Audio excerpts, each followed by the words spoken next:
All right, let's dive in. Today we're tackling something I think a lot of us struggle with, becoming more fluent and confident speaking English.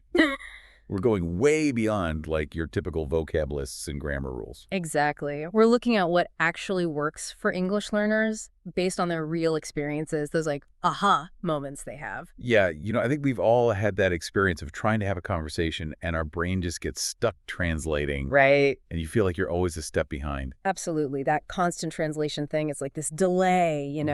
and it really holds you back from being fluent. But the cool thing is that when you can think directly in English, that delay just vanishes and you can be so much more fluent. So no more mental gymnastics, huh? Sign me up. But how do we actually like rewire our brains to think in English? Well, one method that's surprisingly helpful is actually labeling everyday objects with their English names. Wait, so you mean like sticking labels on everything? That sounds a little intense. It might sound simple, but there's real science behind it. When you see those labels all the time, you start to directly connect the object and the English word. And that actually rewires your brain and makes it easier to remember. So I guess it helps you break that habit of translating in your head, right? Exactly. Instead of having to translate, you just see the object and think refrigerator because you've built that direct connection. That's pretty interesting. But wouldn't it feel weird at first? Like forced? It might for a bit, but that goes away pretty quickly. Over time, it just becomes second nature. You're literally rewiring your brain without even realizing it. Wow. So what's another technique that people have found helpful?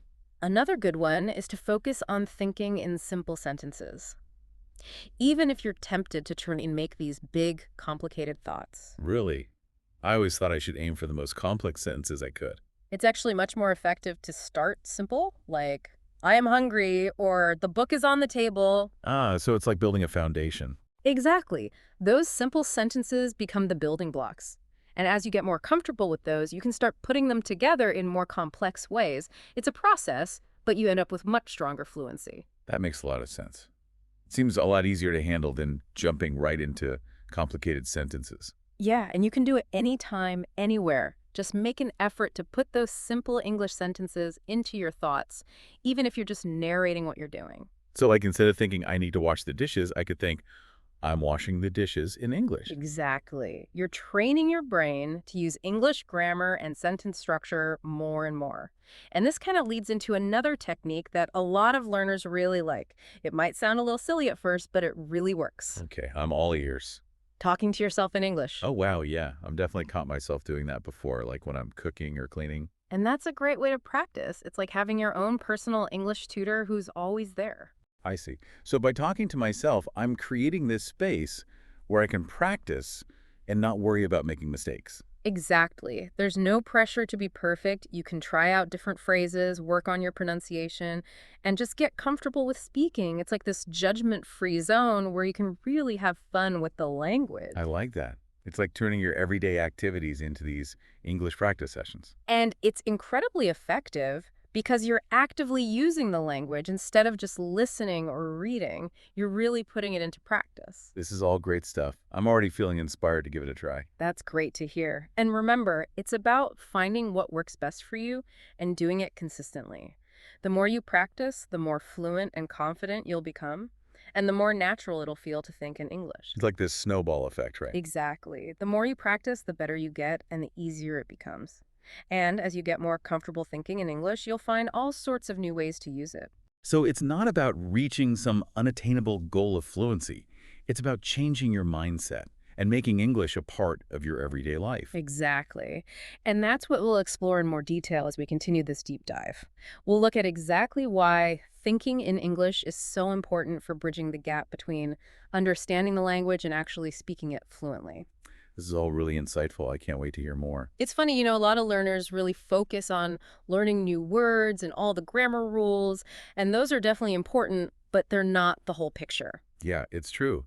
It's like having all the ingredients for an amazing meal, but you don't know how to cook.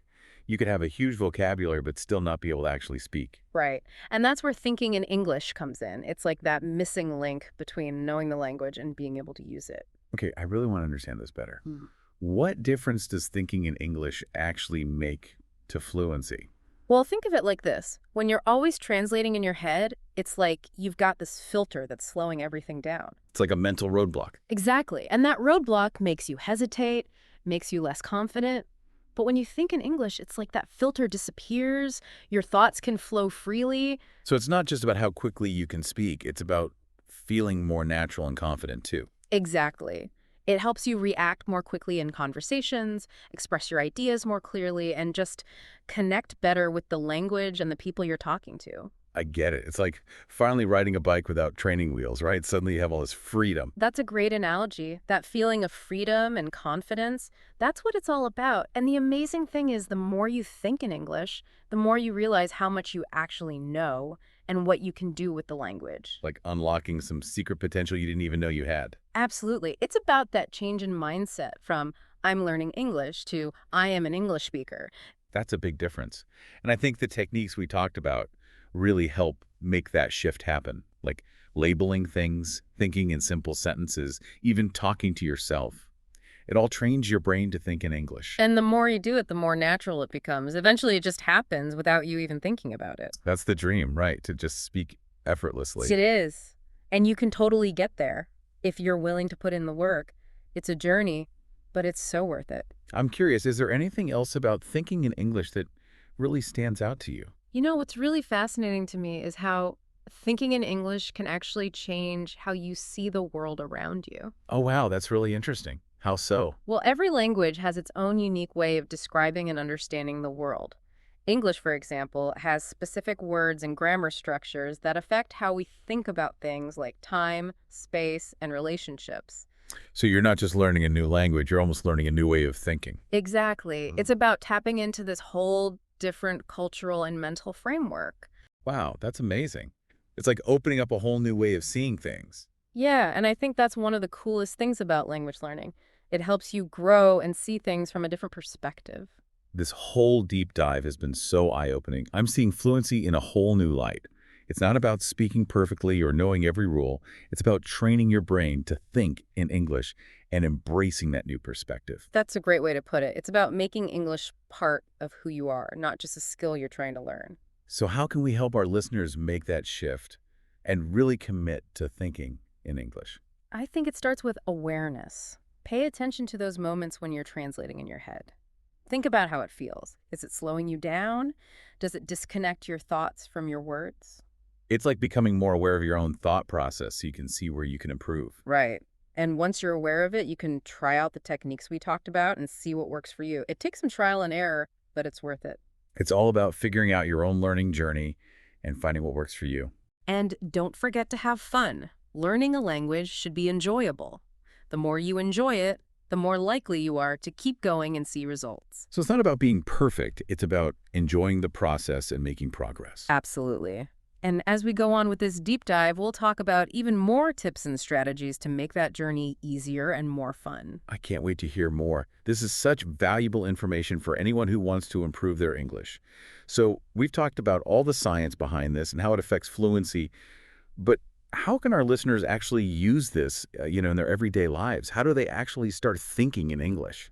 Well, it's really about finding ways to use English more actively. So instead of just passively listening or reading, actually use the language to express yourself, even if it's just to yourself. I like that. So it's not just about taking in information. It's about creating something with it, even if nobody else sees it.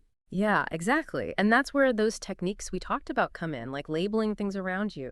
That's a really great way to strengthen those connections in your brain and make those English words come to you more easily. It's like turning your whole world into this English learning experience, right? Exactly. And thinking in those simple sentences, even if it feels too easy, it's a great way to get your brain used to English grammar and sentence structure. Like we said, it's about building that foundation. And what about self-talk? Yeah. Honestly, that one's a little scary for me. I don't think I'm ready to have full conversations with myself out in public. Oh, yeah, I get it. And you don't have to do anything that feels uncomfortable. Self-talk can be as easy as just saying what you're doing while you're cooking or getting ready or even just walking down the street. So just finding little moments throughout the day to switch to English in your head. Exactly. And the more you do it, the easier and more natural it becomes. It's like working out a muscle. The more you use it, the stronger it gets. I like that analogy. It's like a mental workout for English. So besides all these specific techniques, what's your best general advice for someone who's just starting to think in English? I think the biggest thing is to be patient. It's a process. It takes time and it takes effort. Don't beat yourself up if you find yourself switching back to your native language sometimes. Just gently bring your thoughts back to English and keep practicing. It's about progress, not All perfection. right. Yeah, yeah. Absolutely. And don't forget to celebrate the small wins. Every time you realize you're thinking in English without even trying, that's awesome. Take a moment to appreciate that. I bet the more you do that, the more you'll want to keep going. Exactly. It keeps you motivated and reinforces that habit. And remember, everyone's different. Some techniques might work better for you than others. Just try things out, have fun with it, and find what you like. That's great advice. So to sum it all up, if you're serious about becoming more fluent in English, thinking in English is like the secret weapon. It's the bridge between understanding the language and actually speaking it. And it's about embracing that new way of thinking that comes with learning a new language. It's been fantastic talking to you about all this. Thanks for all the great insights. It was my pleasure. And to everyone listening, remember, the world is your English playground. Go out there, explore, experiment, and have fun. What a great way to put it. Thanks for joining us on this deep dive, everyone. We'll catch you next time.